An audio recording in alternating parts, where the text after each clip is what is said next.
Hello friends, एक बार फिर आपको बहुत बहुत स्वागत है। जैसा कि फ्रेंड्स आपको पता ही होगा, यूपी डीएलएड में एडमिशन इस समय चल रहे हैं और बहुत सारे कॉलेजेस में जब स्टूडेंट्स वहां पर जा रहे हैं तो कॉलेज वाले जो फीस है वो डीडी के माध्यम से सबमिट करने के लिए बोल रहे हैं। बहुत सारे स्टूडेंट्स के यहाँ पर कमेंट्स आ रहे हैं कि किस तरह से जो डीडी है वो बनवाया जाता है। तो आज की इस वीडियो में मैं आपको बताने वाला हूँ कि आप किस तरह से जो डीडी है, जिसे डिमांड ड्राफ्ट बोलते हैं, उसे किस तरह से बैंक से बनवा सकते हैं। अगर आप भी जानना चाहते हैं तो मेरे साथ वीडियो में एंड तक बने रहिएगा। अगर आप चैनल पर नए हैं तो चैनल को सब्सक्राइब करके बेल आइकन जरूर प्रेस कर लीजिए और इस वीडियो को अपने अदर फ्रेंड्स के साथ भी शेयर कर दीजिए ताकि अदर स्टूडेंट्स को इस बारे में जानकारी मिल सके। ऐसा नहीं है कि सभी कॉलेजेस में डीडी से ही फीस सबमिट हो। कुछ कॉलेज वाले कैश में भी पेमेंट ले लेते हैं, ऑनलाइन पेमेंट भी ले लेते हैं, लेकिन कुछ कॉलेज वाले क्या करते हैं, केवल डीडी से ही जो फीस पेमेंट है वो लेते हैं। तो आप कॉलेज में जाकर पहले पता कर लीजिए, जिस भी कॉलेज में आपका एडमिशन होने के लिए आप पहले कॉलेज में जाकर कांटेक्ट कर लीजिए और वहाँ पर पता कर लीजिए कि किस टाइप से आप जो फीस है वो सबमिट करा रहे हैं। तो कॉलेज वाले आपको बता देंगे कि इस माध्यम से आप फीस सबमिट कर सकते हैं। अगर वो डीडी बनवाने के लिए बोलते हैं तो वहाँ से आप पूछ लीजिए कि कितने रुपए का हमें डीडी बनवाना है, यानी कि कितनी फीस जमा करना है वो पूछ लीजिए। और दूसरी चीज़ ये पूछ लीजिए कि किस नाम से डीडी बनवाना है, क्योंकि ये जब आप फॉर्म फिल करेंगे तो इसमें नाम लिखना पड़ेगा। तो वो आप पूछ लीजिए कि हमें किस नाम से डीडी बनवाना है। तो ये दो चीज़ें आप ज़रूर पूछ लीजिए वहाँ पर, फीस कि कितनी फीस का डीडी बनवाना है और नाम। ये दो चीज़ें आप वहाँ से पूछ लेंगे तभी आपका जो डीडी है वो बन पाएगा। उसके बाद आपका बैंक जिस भी बैंक अकाउंट में है, यानी कि बैंक अकाउंट जो है आपका जिस बैंक में है, आप उस बैंक में भी जा सकते हैं या फिर अदर बैंक में भी जा सकते हैं। मैं आपको यही प्रीफर करूंगा कि जिस बैंक में आपका बैंक अकाउंट खाता खुला हुआ है उसमें जाएंगे तो ज़्यादा सुविधा रहेगी। आप अदर ब्रांच में भी विजिट कर सकते हैं। तो आपको बैंक में जाने के बाद बैंक से एक डीडी का फॉर्म ले लेना है, जिसकी यहाँ पर देख लीजिए ये स्टेट बैंक ऑफ इंडिया का डीडी का फॉर्म है। अगर आप किसी अदर ब्रांच में जाएंगे, यानी कि अदर बैंक की ब्रांच में जाएंगे, तो वहाँ पर इसका थोड़ा सा जो प्रारूप है कुछ चेंज हो सकता है, बाकी ज़्यादातर चीज़ें सेम ही रहती हैं। ठीक है, तो ये स्टेट बैंक ऑफ इंडिया का, आप जहाँ से जिस बैंक से भी आप बनवाना चाहें उस बैंक से बनवा सकते हैं। जिस बैंक में आपका बैंक अकाउंट है उसमें अगर जाएंगे तो ज़्यादा यहाँ पर सहूलियत रहेगी आपको। बैंक से डीडी का फॉर्म लेने के बाद यहाँ पर इस साइड में सबसे पहले आपको डिटेल्स फिल करना है, इस साइड में। ठीक है, तो इसमें सबसे पहले देख लेते हैं क्या क्या चीज़ें यहाँ पर बताई गई हैं। सबसे पहले यहाँ पर पूछा जा रहा है ब्रांच, तो आपको उस ब्रांच का नाम लिख देना है जिस ब्रांच से आपने ये फॉर्म लिया, यानी कि जिस ब्रांच से आप डीडी बनवा रहे हैं। ठीक है, शाखा का नाम लिख देना है, जिस भी बैंक से आप डीडी बनवा रहे हैं उस जगह की शाखा का नाम लिख देना है। यहाँ पर आपको उस डेट को लिख देना है जिस डेट में आप बनवा रहे हैं। ठीक है, इस तरह से वो डेट लिख देंगे। उसके बाद नीचे आएंगे एप्लीकेंट्स नेम, यहाँ पर आप अपना नाम लिखेंगे। आप डीडी बनवा रहे हैं तो आप यहाँ पर अपना नाम लिखेंगे एप्लीकेंट्स नाम में, आवेदक के नाम में। ठीक है, ये चीज़ आप यहाँ पर देखते जाइए, जैसे कि एप्लीकेंट्स नाम में आप अपना नाम लिखेंगे तो जितने भी, चाहे वो अदर किसी बैंक का आप डीडी फॉर्म फिल करेंगे तो उसमें भी एप्लीकेंट्स नाम लिखने के लिए होगा, तो वहाँ पर आप अपना नाम ही लिख देंगे। ठीक है, ये चीज़ यहाँ पर आप नोट करते हुए जाइए। अगर आप किसी दूसरी बैंक से डीडी फॉर्म लेते हैं तो वहाँ पर भी होगा वीसी इन फेवर ऑफ, यानी कि किसके नाम में आप डीडी बनवाना चाहते हैं। तो जैसे कि मैंने अभी आपको बताया कि कॉलेज से आप नाम पूछ लेंगे कि किसके नाम में डीडी बनवाना है, वही नाम आप यहाँ पर लिख देंगे। कॉलेज वाले बता देंगे कि इस नाम से डीडी बनवा दीजिए, तो वही नाम आप यहाँ पर लिख दीजिए। ठीक है, उसके बाद आप नीचे आ जाएंगे। नीचे यहाँ पर दोबारा से पूछा जा रहा है अदाकर्ता शाखा, तो जो ब्रांच आपने यहाँ ऊपर फिल की है, ठीक है, ऊपर की साइड में इधर फिल की है, वही ब्रांच, यानी कि जिस ब्रांच से आप डीडी बनवा रहे हैं उसी ब्रांच का नाम यहाँ पर लिख देंगे।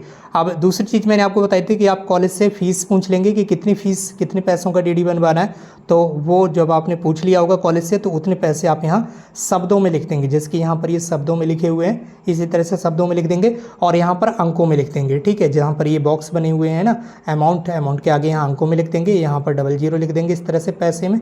ठीक है, रुपीज़ में टोटल पैसे यहाँ पर लिख देंगे। अब बैंक वाले क्या करते हैं, जब आप डीडी बनवाते हैं तो आपसे कुछ चार्ज लेते हैं वो, जिसके मान लीजिए आप 31,000 रुपये का डीडी बनवाएंगे तो उसका वो कुछ एक्स्ट्रा चार्ज लेंगे। वो यहाँ पर लिखा हुआ है एक्सचेंज। ठीक है, ये एक्सचेंज, वो चार्ज आपको बैंक वाले बताएंगे। जब आप बैंक में जाएंगे तो उनसे पूछ लीजिए कि मुझे इतने रुपए का डीडी बनवाना है और इसमें एक्सचेंज चार्ज कितना लगेगा, वो बता देंगे। 20 रुपये लगेगा, 50 रुपये, 100 रुपये, 150 रुपये, जितना भी बताएंगे, बहुत कम होता है, मामूली सा।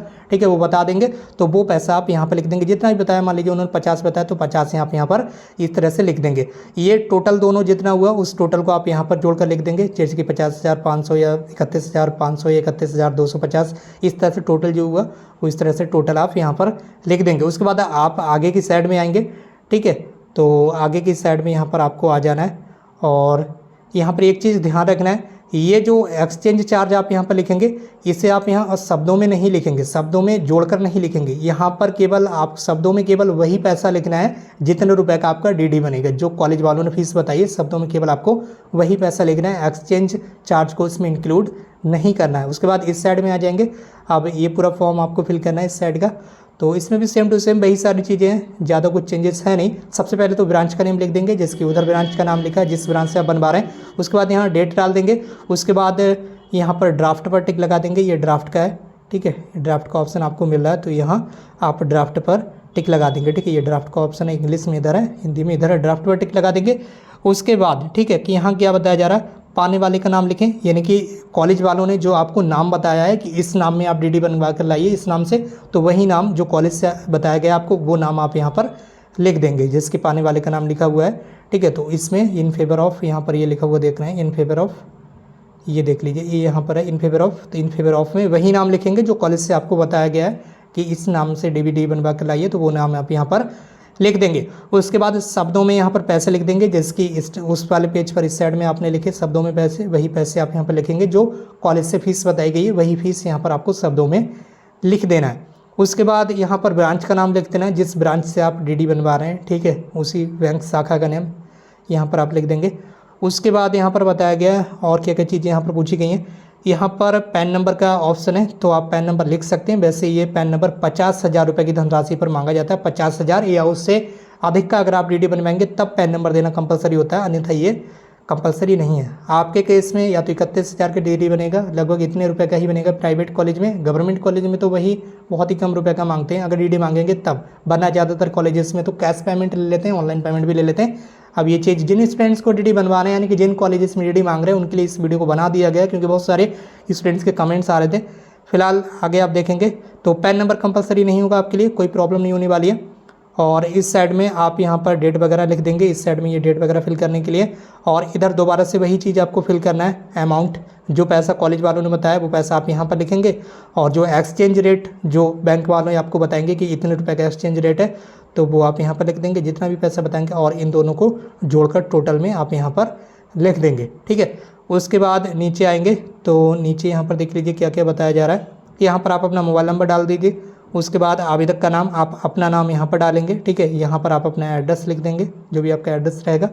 उसके बाद नीचे आप यहाँ अपना सिग्नेचर कर देंगे। तो इस तरह से ये डीडी फॉर्म फिल करके आप उस बैंक में जमा कर दीजिए जहाँ से आपने इसे लिया है। बैंक वाले आपको बता देंगे कि 1 घंटे में, 2 घंटे में, या 3 बजे या 4 बजे, इतने समय हम ये डीडी आपको बनाकर दे देंगे। और बैंक वाले अगर आपसे बोलते हैं कि हमें कैश में पेमेंट कीजिए, तो आप कैश दे सकते हैं। और अगर आप उसी बैंक में जाते हैं जिस बैंक में आपका बैंक अकाउंट है, तो वो पैसा आपके बैंक अकाउंट से ही काट लेंगे और आपको डीडी बनाकर दे देंगे।